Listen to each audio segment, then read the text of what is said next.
Merchant navy అధికారి సౌరభ్ రాజ్పుత్ ను ప్రియుడితో కలిసి అతడి భార్య ముస్కాన్ రస్తోగి దారుణంగా హత్య చేసిన విషయం తెలిసిందే. తాజాగా ఈ కేసుకు సంబంధించి మరో షాకింగ్ వీడియో వెలుగులోకి వచ్చింది. భర్తను హత్య చేసిన తర్వాత ప్రియుడు సాహిల్ శుక్లాతో కలిసి ముస్కాన్ రస్తోగి మనాలి వెళ్ళింది.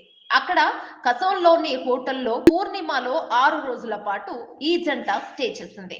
ఈ సమయంలో ఇద్దరు కలిసి అక్కడ జరిగిన హోలీ సెలబ్రేషన్స్ లో పాల్గొని ఎంజాయ్ చేశారు. అలాగే ప్రియుడు సాహిల్ శుక్ల బర్త్డే వేడుకలను సెలబ్రేట్ చేసుకున్నారు. హోలీ వేడుకల్లో సాహిల్ శుక్ల, ముస్కాన్ రస్తోగి ఇద్దరు ఆనందంగా డాన్స్లు వేస్తున్న వీడియోలతో పాటు ప్రియుడు సాహిల్ శుక్ల బర్త్డే వేడుకలకు సంబంధించిన వీడియోలు ప్రస్తుతం సోషల్ మీడియాలో వైరల్ గా మారాయి. ఈ వీడియోలు చూసిన నెటిజన్లు మండిపడుతున్నారు. భర్తను అత్యంత కిరాతకంగా ముక్కలు ముక్కలుగా నరికి చంపి ప్రియుడితో ఎంజాయ్ చేస్తోందని, వీరిద్దరిని కఠినంగా శిక్షించాలని డిమాండ్ చేస్తున్నారు. కనీస మానవత్వం, భయం లేని ఇలాంటి మనుషులకు ఎలాంటి శిక్ష వేసినా తక్కువేనని మరికొందరు ఆగ్రహాన్ని వ్యక్తం చేస్తున్నారు.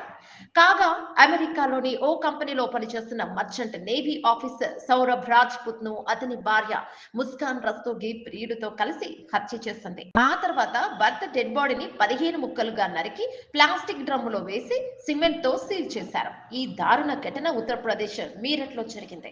సౌరభ్ రాజ్పుత్ ముస్కాన్ రస్తోగిని లవ్ మ్యారేజ్ చేసుకున్నాడు. 2019లోనే వారికి ఒక కుమార్తె కూడా పుట్టింది.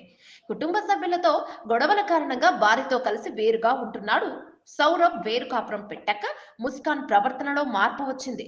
ముస్కాన్ తన లవర్ సాహిల్ తో వివాహేతర సంబంధం కొనసాగిస్తున్నట్లు సౌరభ్ కు తెలిసిందే. దాంతో దంపతుల మధ్య తరచూ గొడవలు జరిగేవి. తన కూతురు భవిష్యత్తును దృష్టిలో ఉంచుకుని సౌరభ్ విడాకుల నిర్ణయాన్ని కూడా వెనక్కి తీసుకున్నాడు. ఈ క్రమంలోనే ఫిబ్రవరి 28న తన కూతురు బర్త్డే ఉండటంతో సౌరభ్ ఫిబ్రవరి 24న ఉద్యోగం నుంచి ఇంటికి వచ్చాడు.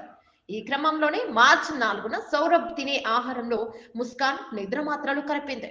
ఆపై సాహిల్, ముస్కాన్ కలిసి సౌరభ్ ను కత్తితో పొడిచి చంపారు.